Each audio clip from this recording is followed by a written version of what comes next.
decimos nosotros, lo dijo un artista vasco, Tabasco, lo del ojo era Tabasco, no lo decimos nosotros, lo dijo un artista vasco. Haupa, andan! Zori gaiztoa protagonista. Lo dijo un artista vasco.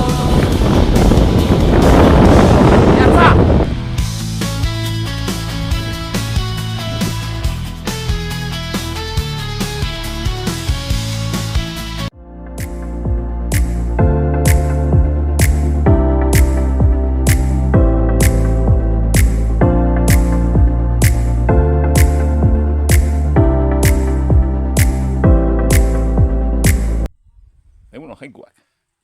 Bueno, hortxe zer ilun bat ikusten duzue eta haizeoletaz egon garen ez hitz egiten noizbait, haizeola izena lehenengoz nik panel honetan ikusi nuen lehenengo aldiz. Hemen Pagasargirantzako bidean gaude Zorrotzatik eta panelak eta esaten duenez, asko ziren gai bateko haizeolak eta hemen aztarnategi bat dugu.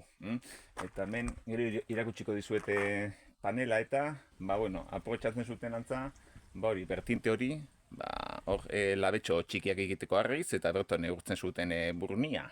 Baina, gerrokoan, intentzioa beste bat da. Eskara haizeoletaz hitz egitea etorri baizik eta Malmasin erantzagoaz, eta orain bideoak aurrera jarretzen duen ninean, pentsatu, ni bezalako enkartado bat, zertara joan daitekeen ibaiaz bestaldera. Eta gerora bideoa luzatzen da ninean, asmatzen duzuen, edo ez, zer egongo ote Malmasinen, nire atentzioa deitu izan duena. Egin apostu.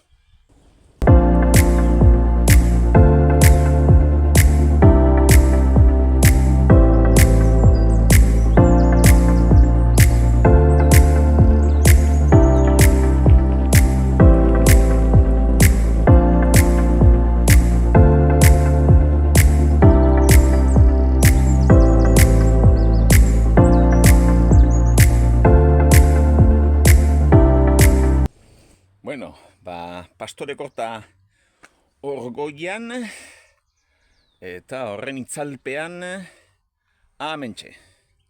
Gaurko lehenengo harri bitxia. Bigarren bat ere falta zaigu, nahiz eta Elisatxo honen tankerarik ez duen eta ez denen polita, baina iaia Bilbo parian dagoen Elisatxo hau da San Pedro de Abrizketa. Eta, gero atereako ditut hor zenbaitzu imaginataz, bitxikeri galantak ditu. Eta hau izango lizeteke Elizaren, ermitatxoaren zatirik zaharrena, kapillatxo, goiertaroko kapillatxo txiki bat da, hortxe ikusten duguna. Eta gauza beti buruz eta esaten ditut, eta hau ez dakit, bedatzigarren hamargarren mendekoa izango da. Beraz, finean, Bizkaiko Elizarik zaharrena espada, hortxe biliko da, ezta?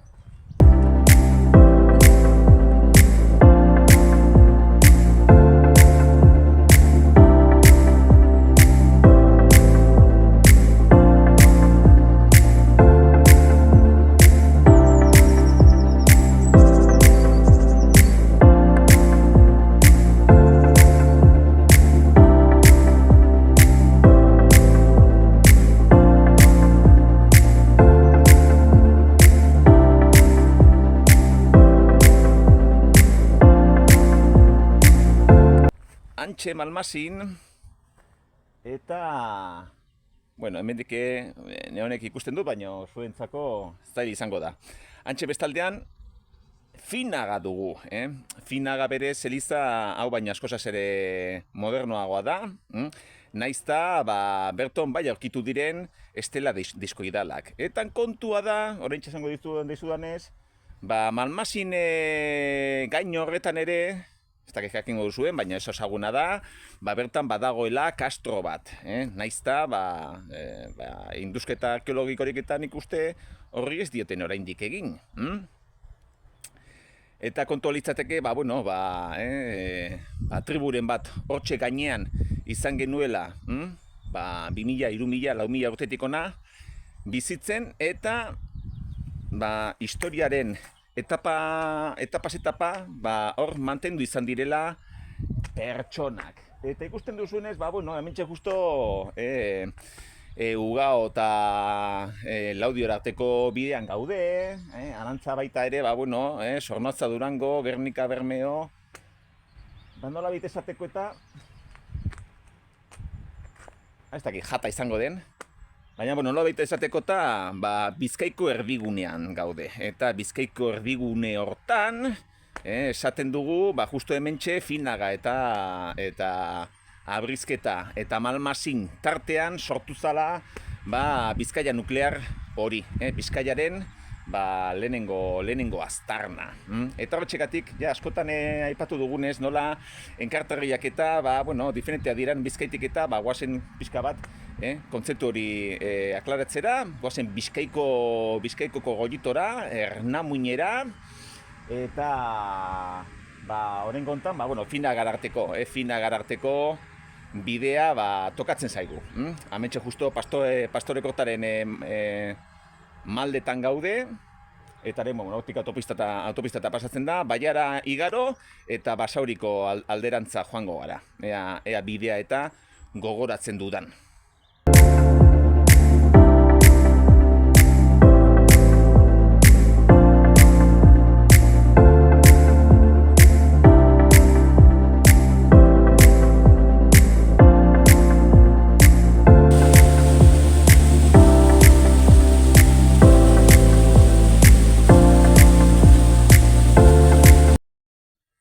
Bueno, horretxe Palopostian,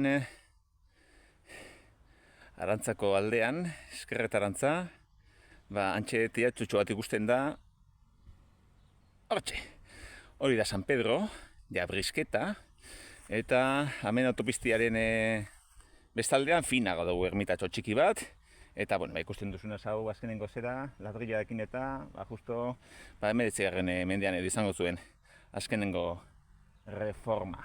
Eta honek hotx ikusten dituzue. Hemen ez dela diskoidalak eta aurkitu ziren, eta zeuden. Eta kontua da, arkeologikoki, enterramendu erromatarrak egon zirela hemen. Erromatarrak eta hitz egiten dugunean ez du esan nahi Roma hiriko pertsonarik edo imperioko goikargurik edo biztanlerik, baizik eta, erromanizaturiko jendea. Eta beraz, enterramentuak eta erromatarrek egiten zituzten bezala, egiten zituzten haiek ere, naizta ziurrenik ere, hemendik ez da ikusten, baina hortxe goian zera dugu, mamariga ez, Malmasin dugu hortxe, eta garai bateko biztanle haiek erromatartu zireneko entregamenduak izango ziren, eta garai baten ere ziurrenik ere Kastroko biztanlea hemen inguruan egingo zituzten euren entregamenduak. Beraz hor, estratigrafikoki, baina kulturalki egon dela sinkretismo hori, solapatu izan dira alde bateko kulturak eta besteak. Baina printzipioz, eurek indigenak izango ziren, bertokoak. Kastrokoak eta ez dakigu, eta hori oraindik ere arkeologiak ez digu eman erantzunik. Beraz, hemengo alde honetan Brizketa auzoa dugu, agabe, eta hangoa da Abrizketa, San Pedrokoa. Orduan bori kuriosoa iruditu zait. Eta, ermita berak ez dauka beste misteriorik, barruko kontutxoak saiatuko naiz grabatzen, ezin bai da barrura sartu eta gero ez dela diskoidalak. Eta hemen dira, pixkanaka, Malmasin erantza, baina korak-arte naiz igoko. Baizik eta directamente Montefortera joan, eta handik ja Bilbora, eta pixkanaka etxera. Beraz, hementxe dugu Bizkaiko jaiotza edo. Nerbi ibaiaren oso alboan. Eta Basauri izenak ere, hementxe alboan dago Basauri, hau Basauri da. Basauri horrek golosoa da, toponimia kontuak eta zaila dira sartzen, baino gaur eguneko izenak agarra litzake, gaur eguneraino mantendu izana primigenismo hori, baino ematen du fantasiatzeko Basauri izen horrek.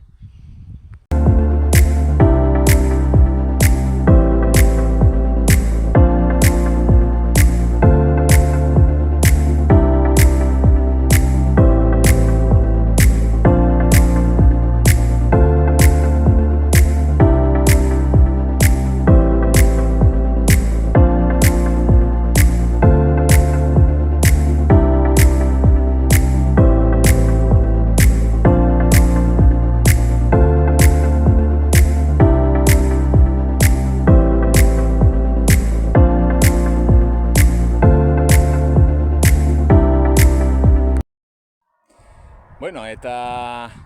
itxaro, proba bat egingo dut. Karo, beti ekartzen dute tramankulua eta inoiz erabili ez. Bueno, bideo ni bukaera mateko hortxe atzean Malmasingo mendia, Malmasingo kastroa eta Malmasingo bateraki zenbat gauza gehiago. Hor bestaldean, Finaga, eta horko baiara hortan, ez dute zer ikusten. Bueno, hantxe buia eta ikusten dantxe dago Zeberetxe, bertotik ere pasatuko noizbait, Palazio edo Jaurerri, hau kenduko dut. Jaurerri polita bai dago, baina bukaera mateko esaten nuenez, bueno, ikusten den, hortik azpitik tunelak pasatzen dira, Durango alderantza, baina han bestaldetik, Janadara doan bidea da. Altuberantza eta altubetik jaitsi, eta heltzen gara Ulibarri Ganboako enbalsera. Eta, Finagak eta San Pedro, Abrezketako San Pedrok badute han enbalsean bertan